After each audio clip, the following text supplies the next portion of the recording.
Hi everyone, and welcome back to the second session of Adobe Creative Club. We're here, and today we're carrying on with what we started in the last session, where we created logos. We learned about logo design in Adobe Express, and today we're going to be looking at the next step after creating a logo. If you ever have a job working in a marketing agency, you're going to need different versions of that logo. And the reason for that is that you can have the best logo in the world, but sometimes it won't be the best fit, depending on what's behind it or where it's going to be used. Let's have a look at some examples of what I mean when I say that. So, if we take a look here, here are the two logos that I made on the last session, last week, and we're going to be concentrating on the Gwalia Green Games logo for today's session. So you can see there, that's the original logo that I made. And if you remember, I've got all those extra layers in there, adding a load of nice texture and grit. And I've got the lighting effect in there and everything. But most of the time when you use a logo, you're not going to want to have a square background behind the logo. So we're not going to want to have that green frame around it, as you can see there on the screen. So if I move on, we're going to see here some examples of the Gwalia Green Games logo. Now, if you look on the first image there on the left-hand side, you can see that the photo is of a forest, which is obviously very green. And the logo in the top left-hand corner, it kind of blends in, disappears. Because the colors of the logo are similar to the colors in the photo itself, it doesn't really stand out enough. So that's why I've got that white background logo on the bottom of the screen with black text on it. Okay, and you can see that that logo stands off the image of the forest much better. Now, we can assume that Gwalia Green Games are probably going to have quite a lot of photographs which are going to have a lot of greens in them. So you're not always going to be able to use your main logo. The middle photo is a kind of black and white image, and you can see there that the original logo works well there, but obviously we don't want the square background around it. We just want the rough-looking squiggle with a leaf and the text and nothing else. And on the right-hand side there, then, you can see we've got another black and white version. Now, sometimes you might want to print something in black and white. Maybe you're going to send a letter, you need a black and white logo. Well, that first logo on the left-hand side, where the shapes in the background are white, wouldn't stand out. So we'd need the opposite, a flipped version or an inverted version, which we've got there at the end, where we've got the shapes in black and then the text and the leaf in white and lighter shades of grey. Okay. We're going to need a profile picture. Your brand will need a profile picture, and this profile picture then could be used on the YouTube channel, Instagram profile picture, Facebook profile picture, used on all of social channels. Now, profile pics are usually cropped to a circle, but you have to upload a square image. So if we have a look on this third slide, you can see that I've got a simplified version of my logo here. Now remember that the profile pic is usually going to be really, really tiny, so you're not going to be able to have much text on there. That's why I've just simplified that down to GGG instead of Gwalia Green Games. And then, although the image is square, you can see, and I'm sure you can imagine it right now, and I'll show you later on, if I crop that into a circle shape, I'm not losing anything important there. It's not going to crop the leaf. It's not going to crop any of the letters. It might crop a little bit of the squiggle shape in the back, but that's okay. Okay, makes sense? So in today's session, we are going to be looking at outputting different logos, different versions of our logos, and then using our logo to create a social media profile pic. Okay, let's jump over then to Adobe Express, where I can talk you through how we're going to do that. And remember, if you're following along and I'm going a bit too fast for you, then feel free to pause this video, catch up in your own time. Okay, right, let's go full screen on this.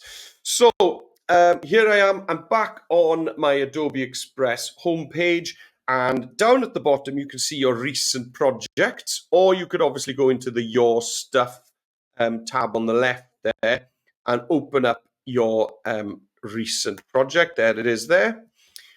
So that's firing up now. Now, in the new version of Express, creating multiple versions of a logo is a really nice process because the new version of Express allows us to kind of keep different versions of the same document within the same project rather than duplicating, and having a ton of stuff show up on your recent project. Okay, so let's work through this methodically. The first thing I want is a color version of my logo, but with a transparent background and a little bit simplified without the grit, without the grain, and without the lighting effect. Okay, so how do I go about doing that? Well, at the top right-hand corner, you'll see the Add button. So this is new. This wasn't in the previous version of Express. So I'm going to click on the Add button. And we've got some options here. I could add a new page in the same size, so it's an empty page in the same size. I could add a new page in a custom size, or I could just duplicate this current page. And that's what I'm going to do. I'm going to click on Duplicate. Okay, here we go. Here is my page 2. Now, you know we're on page 2 because it says up here, page 2 of 2. Okay, and if I want to go back to my first page, I can now click on this new back arrow that's just appeared. And there we go. I'm back now on page 1 of 2. Okay, and to go back, to go forward to my second page, I just click on this forward arrow here. Okay, so here we go. Here's the second page. Let's rename this color logo, no background. Okay, so I'm gonna click in there and I'm gonna replace the text there. Let me just zoom in for you to color logo, no background, no BG, no background. Okay, great. So in order to do that, this is going to be really straightforward. That's all I want to do is I want to get rid of the bits I don't want. So I don't want the light, I don't want the grain. So I'm just going to click on that layer, hit backspace on my keyboard, and the lighting effect has gone. I don't want the grit, so I'm going to choose that layer, hit backspace, and the texture's gone. Okay, so next I want to get rid of this green background. So I can't choose that because it doesn't actually show up in your layer stack anymore. It used to, in the old version of Express, you'd see your background color at the bottom of your layer stack. In the new version of Express, it's actually over here on the top ribbon. You can see background color. So that's all I need to do there is click on that, and I need to choose this, a no fill or transparent icon. And there we are. We can see now we've got the checkerboard pattern, which shows us that that's actually transparent. Okay, so that's our first version of our logo complete. So I'm actually going to need that version of the logo to move on with the next versions of the logo. And you'll see what I mean in a bit. So what I'm going to do now is I'm going to download just this page, and I'm going to download it without the background, obviously. So I'm going to click on download, and you'll see here, okay, I just want the selected page. I don't want to download page 1 as well, which is my original logo. And you'll see it says file format transparent PNG, and that's exactly what I want. Okay, so I don't want to choose any of these others because a JPEG or a PDF would actually add a white background to my logo. I want it to be transparent in the background. So I keep that first option there, transparent PNG, and I'm going to hit download. And that is going to download super quick to your downloads folder. Okay, so let's move on then to create our next logo, which is going to be the black and white logo. Okay, so to do that, what I'm going to do is I'm going to click again on the Add button. Now this time, I just want a same size page. I don't want to duplicate it. Okay, I want an empty page of the same size. So I'm just going to click Add New Page, same size. And here it is. Okay, so this is going to be logo black and white. Okay. So logo black and white, and what I'm going to do is I'm going to drag my downloaded image, there it is, up and drop it onto the page. Now, the new page is automatically giving me a white colored background. You can see it here. So let's just go and change the background color on this page again to be transparent. Okay, and you can see on the uploaded image there isn't a background there. Okay, and that's exactly how we want it. So now what I'm going to do is I'm going to put this logo up into the top left-hand corner, and it should snap. You'll get those pink lines showing you, there we go, you see that it's right in the corner. And then I'm going to use this bottom right-hand resize handle, and I'm going to drag that out so that I totally fill the page. And I know now that that is exactly the same size as the logo in the previous page. Okay, so how do I turn this into a black and white logo? Well, we got plenty of options there, okay? And what we're going to go for is we're actually going to use the duo color effect. Okay, so if I go for effects on the left-hand side, and we're going to go for the duo tone. Okay, we're going to go for duo tone custom. There we go. And in here, I want my shadows to be black. So I'm going to click on the shadows there, and I've got black and white here. Okay. If you don't, then you can always go to more colors down the bottom there, or you can click on the pipette, the color picker here, and you can pick any color you want from the page. So I'm just going to go there for black, highlights. Okay, you could go for custom in there. Okay, so if I want white and I want to make a custom white color, this doesn't matter. Doesn't matter where we are on the rainbow. That's all you need to make sure is that in your color square that you're right at the top left-hand corner. Okay, and that's going to give you black and white. Now, the reason we're doing this using duotone rather than maybe dropping the saturation, which would make it black and white, is that for our, this is our white on black. Yes, we've got white text on a black background. So for the black on white, that's all we're going to have to do later on is switch the shadows and highlights around like that. Okay. Now, I'm sure you can see that I'm getting a lot of kind of gray here at the moment. There isn't actually any black, any pure black on this image at all. Everything is a shade of gray. So we can tweak that. Okay, we've got our duotone effect on there. So let's tweak now and get the whites to be whiter and the blacks to be blacker so that the logo stands out more. Okay, so to do that, we just need to jump into the adjustments here. Okay, and what we're going to do is we're going to increase the contrast. So that's what contrast does, is that it makes the difference between shades of color more extreme. Okay, so if I turn the contrast down, then basically everything becomes more gray. Okay, the darker grays become lighter and the lighter grays become darker. And everything kind of comes into the middle of the spectrum. If we turn the contrast up, what you're going to do is that anything that's light gets pushed to be really light, and anything that's dark gets crushed down to be really dark. Okay, so let's turn the contrast up. You can see what's going to happen. There we go. Okay, so you can see now that that dark gray in the background is pretty much pure black, and we can tweak even more. Okay, we can use our brightness, so I could bring the brightness down if I wanted, and that's really going to have a big effect on that middle gray that's on the leaf and on the word green. Now then, highlights and shadows. These two are going to be interesting here as well. Okay, so if I bring the highlights up, you see that the white in Gwalia and Games becomes brighter. So yeah, I like that. And then shadows, if I bring that down, it should crush the blacks. It's going to make anything that's close to black, pure black. If I bring it up, you see it kind of, we get gray again around here.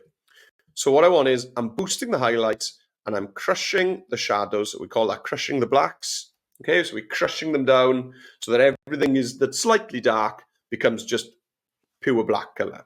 Okay, and you can see there now that that's created a really effective black and white version of my logo.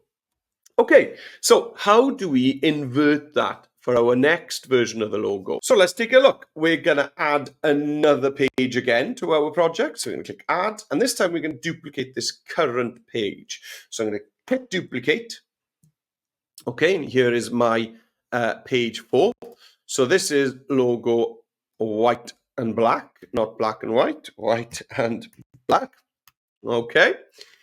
And as we saw in the last slide, you know what I'm going to do now. I'm going to choose this image. I'm going to go into my effects and I'm going to flip the colors in the duotone effect. Okay, so here it is here. I'm going to switch those colors around.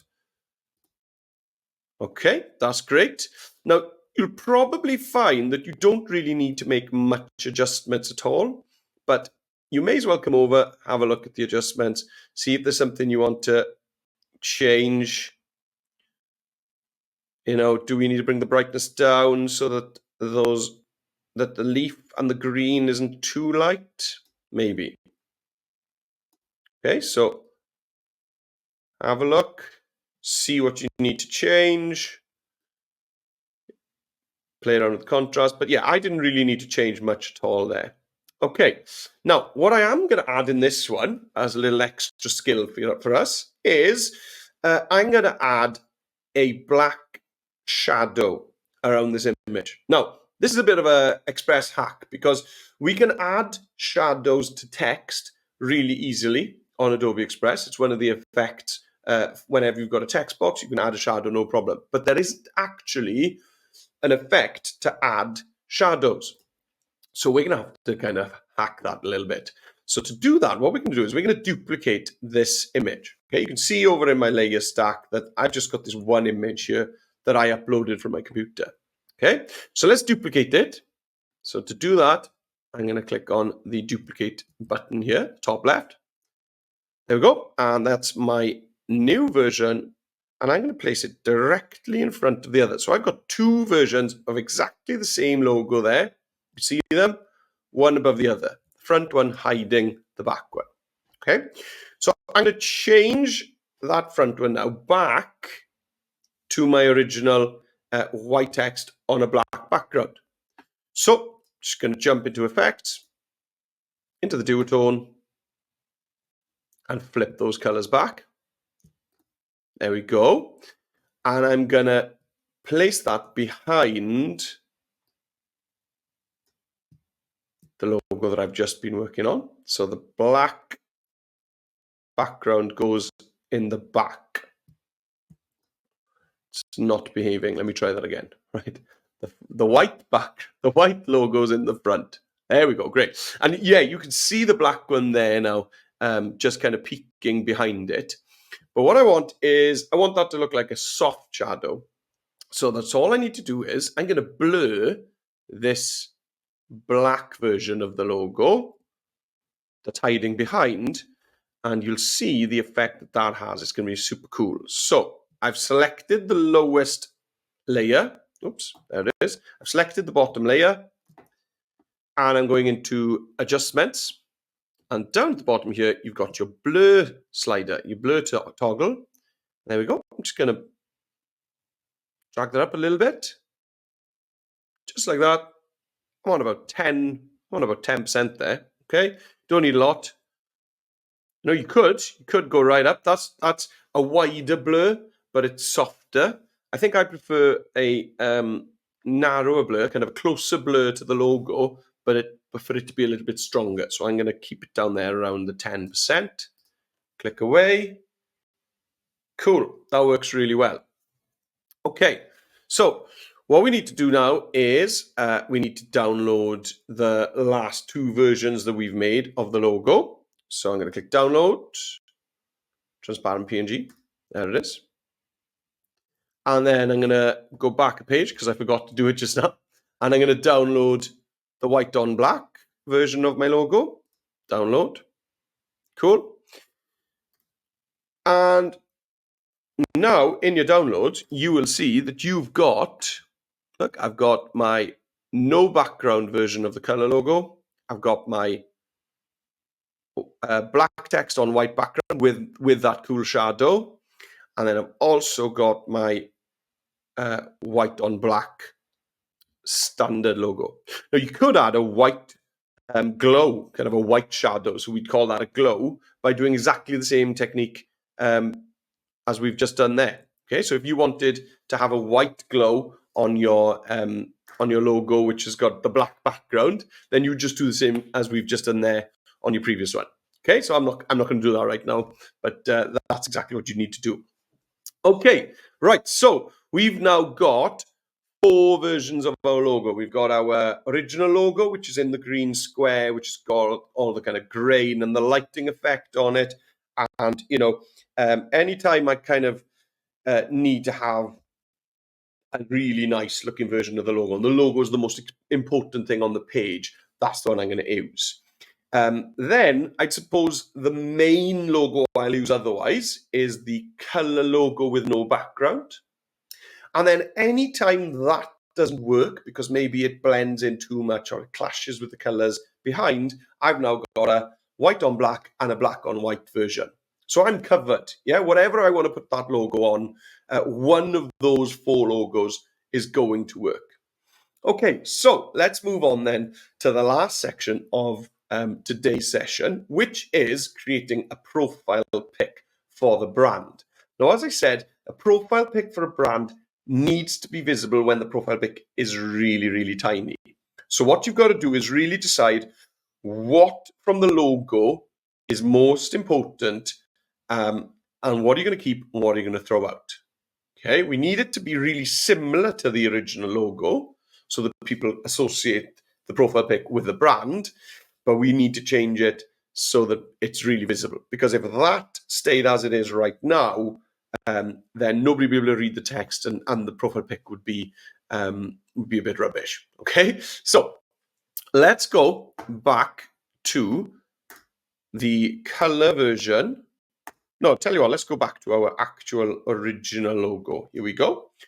And I'm going to duplicate this page as a starting point for my profile pic, because I want to keep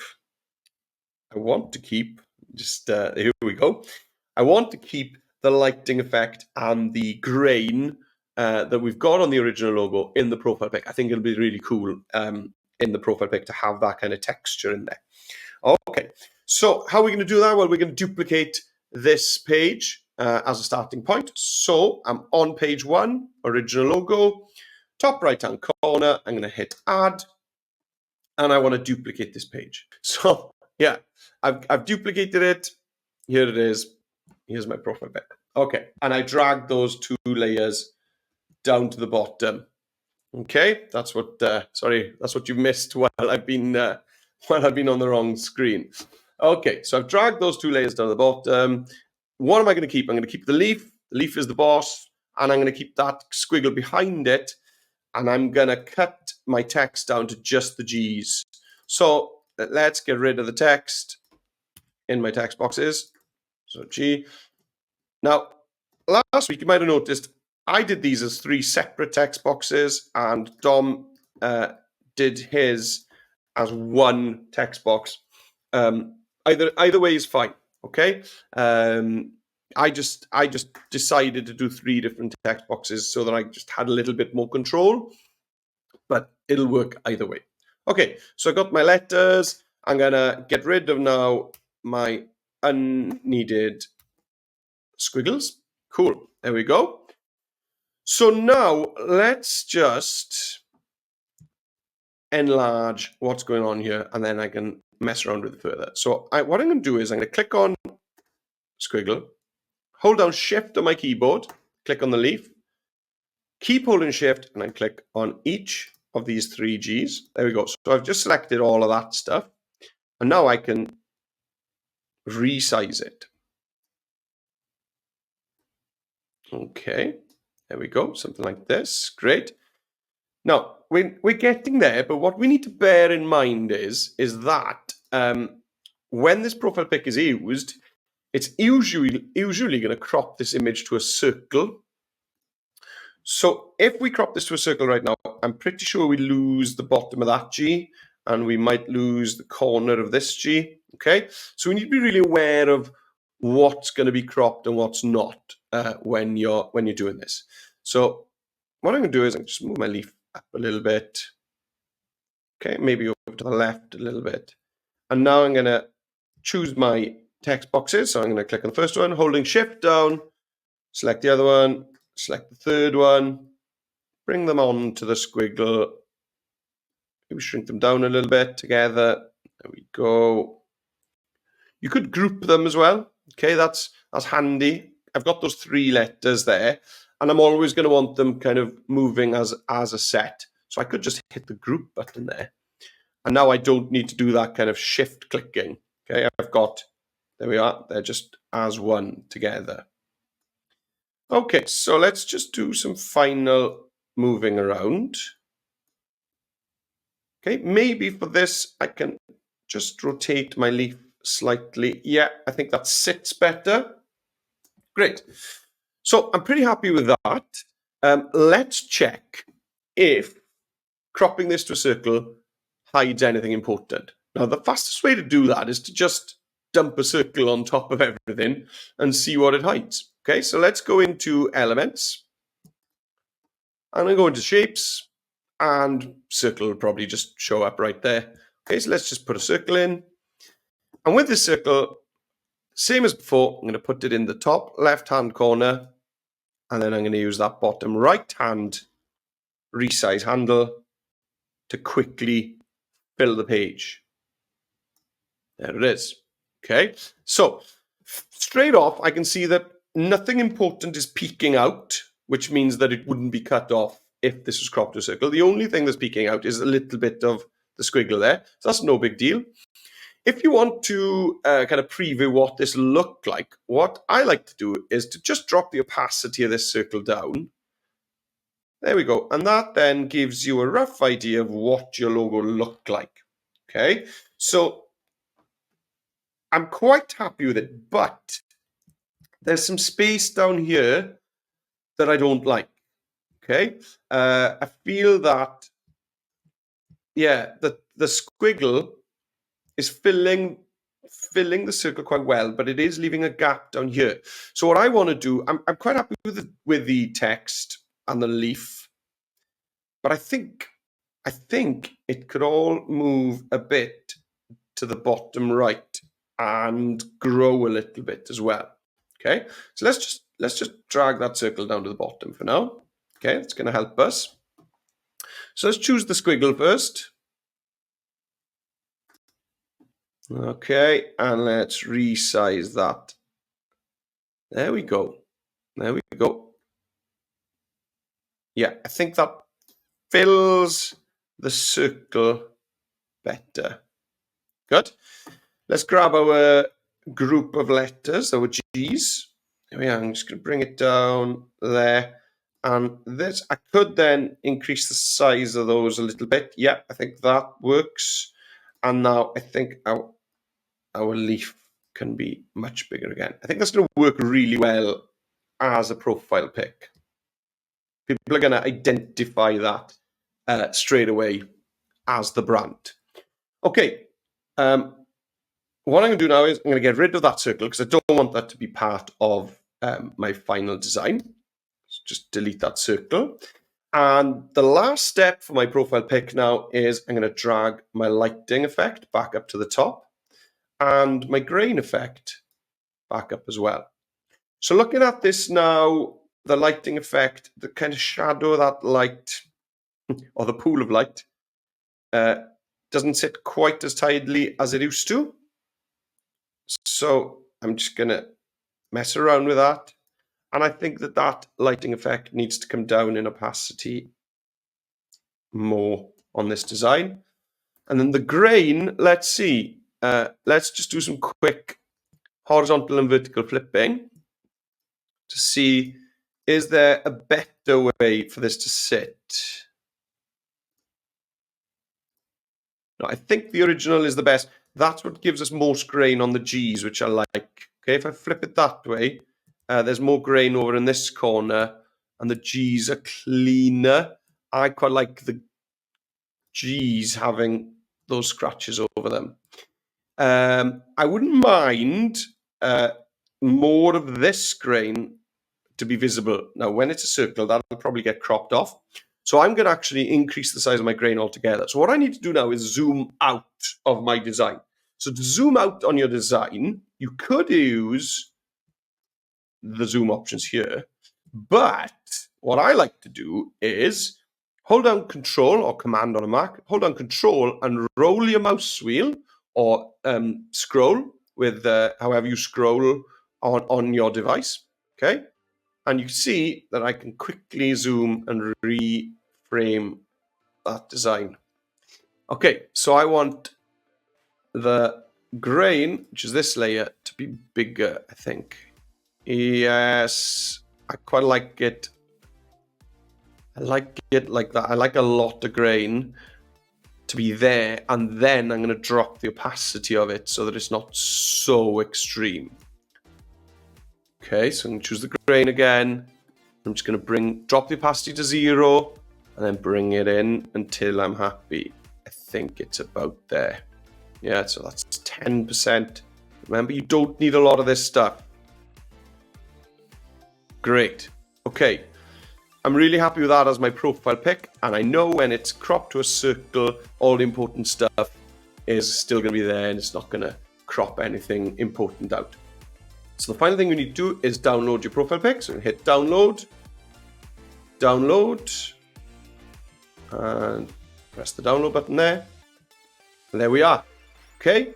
In our session today, we have produced 4 versions. Well, we had our original version of the logo already. So we've produced 3 new versions of our logo, and we've created a social media profile pic. And we have blown through it today. Okay, so well done if you've kept up with that. If you needed to pause it, that's absolutely fine.